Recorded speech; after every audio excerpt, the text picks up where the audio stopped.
Are there any questions? Honestly, yes.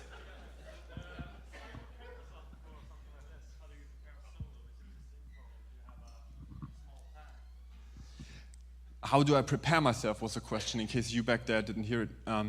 And do I have a plan for this, or is it just improvisation?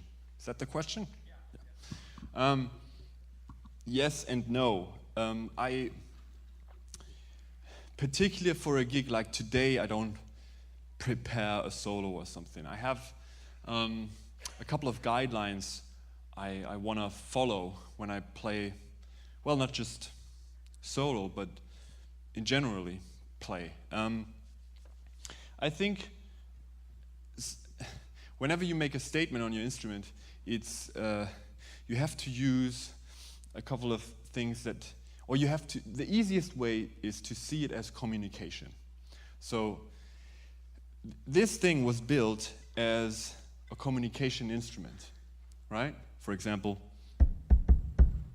there will be rain, or buffalo dead, or something like that.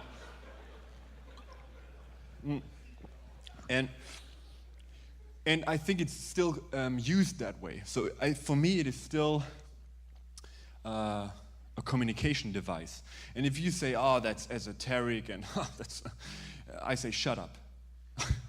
And the reason is, I just proved to you that it is a communication device, because I played parts in my solo where some of you were like, where it was intense maybe, or some of you at some places were like, laughed, you know?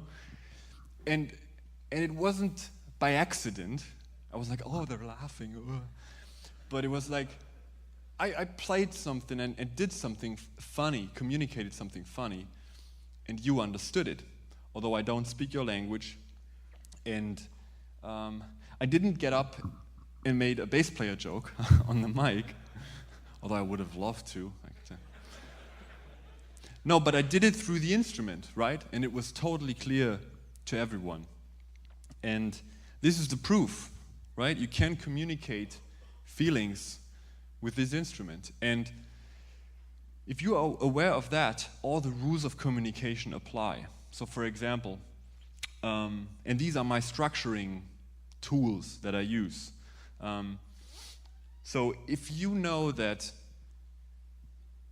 someone who always screams all the time, like, you know, whatever happens, he's like, oh my God, you know, it's like, the taxi will be 5 minutes late. You know, it's like, if you know someone like that and he does that all the time, when he freaks out, it doesn't mean that much anymore, right? Because he's a choleric. He always freaks out. But if you know someone who's very calm, who's always in control, but at some point he usually is like, hey, wait a second. And you're like, oh my God.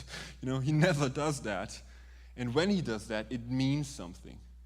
So we emotionally respond to contrast. That is what it is.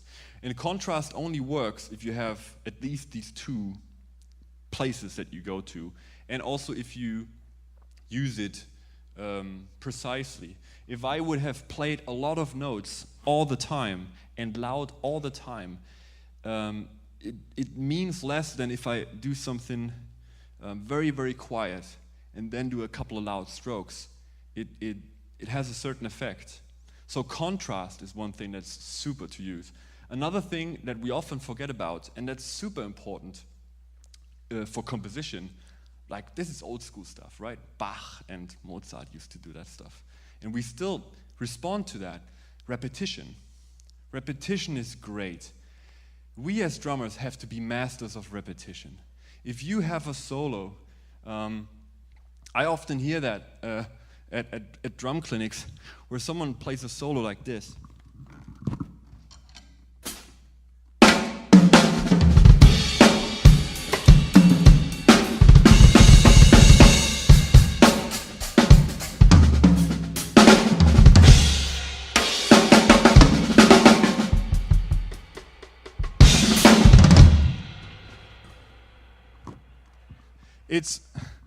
it's new ideas constantly, and so constantly that you don't really can connect to it.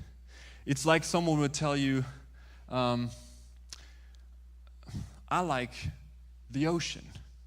I like to swim, but I'm afraid of water. I never go near water. I like the mountains a lot. I love cars. Football is my favorite thing in the world. It's like eating. I don't want sports. I want to stay at home, watch videos. That's my... And you're like, if someone would talk like that, you'd say like, okay, all right.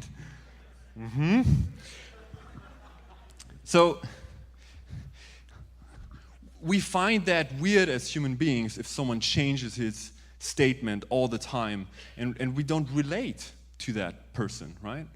So why do we do it sometimes with the instrument? It's nice to establish an idea and to put meat on the bone and do variations. For example,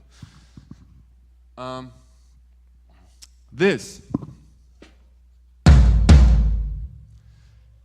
Some of you might not call that even an idea. It's only 2 strokes, right? But if you use repetition,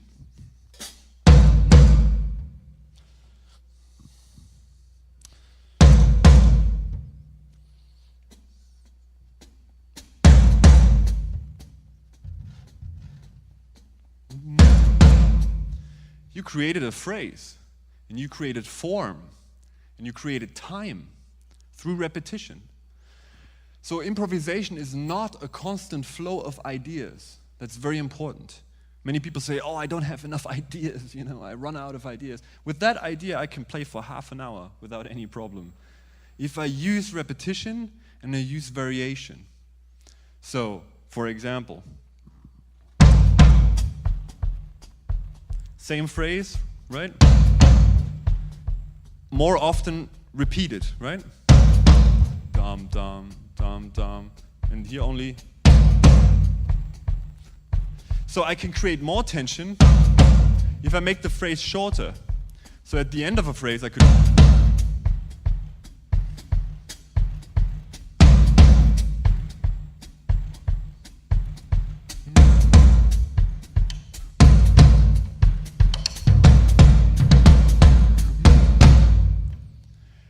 Right? Super simple. See? And in the beginning you thought it's not even an idea. But if you can let all those rules that are in music, you can let them work for you, right? If you use repetition, if you use variation. One thing would be tonal variation.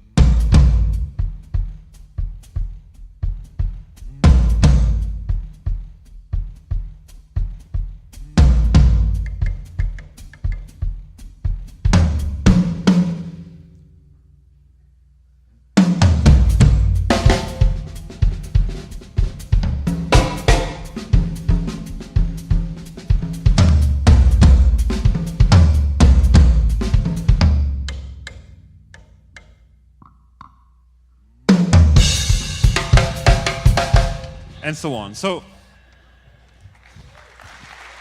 yeah, everyone can do that, right? So if you think of a drum solo now, not as using all your shit, now it's my chance to fill my wheelbarrow of practiced shit and just, let's put it in, let's put some space there. But to think of composing on the spot, that's what improvisation really is. I think improvising, like to give it the respect that it deserves, it's really to improvise on the spot, to use form, to use contrast, to use dynamics, to use repetition. And yeah, so I don't need to prepare that much stuff. I can throw it into my mincer of form and and if I throw an idea up here, it does some music comes out. And if you play it, and mistakes are great. If you repeat them, they become a composition. right? So if you do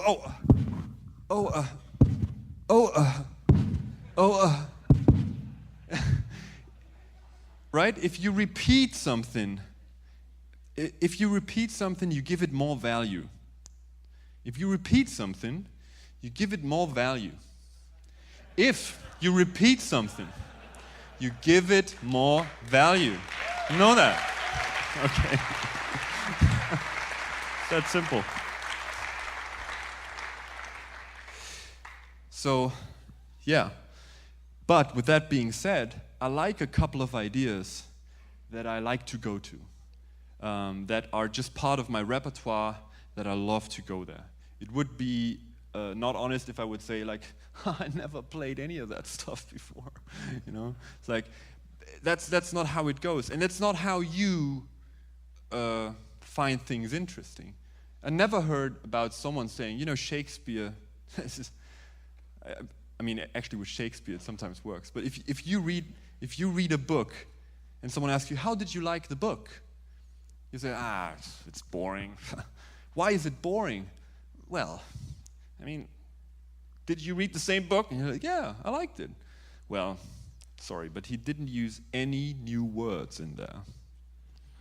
I knew every letter that he used. Sorry. Everything is stolen.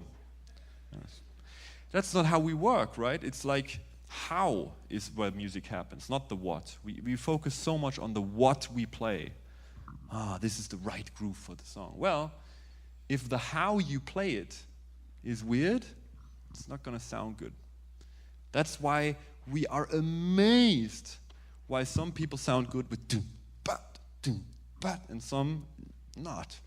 What they play is the same thing. How he plays it, why he plays it. These are the 3 levels of musicianship, right? What you play, it's not that important as we always think. How you play it, very important. And why you play it. Why did you play that fill there?